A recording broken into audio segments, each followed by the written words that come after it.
আসসালামু আলাইকুম দর্শক, আজকে বাজার থেকে এমন একটা মাছ আনছি, অদ্ভুত মাছ।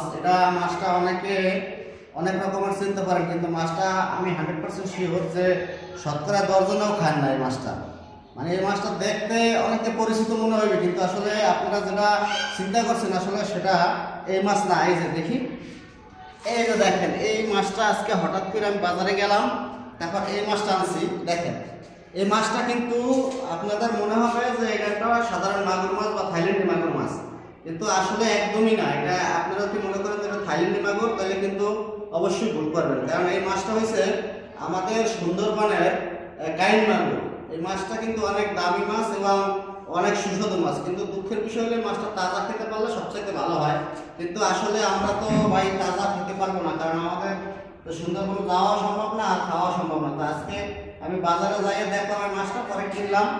এখন আল্লাহ জানে যে কিরকমের কি হয়, এটা আল্লাহ ভালো জানে। তবে এই মাছটা খাওয়ার খুব আশা ছিল অনেকদিন থেকেই, তো আজকে হয়তো আল্লাহ রিজিক রাখলে খাইতে পারবো। দেখি এই মাছটা আজকে এই জন্য দেখেই নিয়ে আসলাম। আর অনেক মাছ আনছি, শীতল মাছ আনছি, গুঁড়ো মাছ আনছি। তো আলহামদুলিল্লাহ, আসলে এই মাছটা আপনারা কিন্তু এই ভুলটা অবশ্যই করবেন না, যেটা থাইল্যান্ডে মাগুর। এটা কিন্তু আসলেই কাইন মাগুর, আমি দেখেই চিনতে পারছি, তা আসলে এই জন্য নিয়ে আসলাম। Thank you.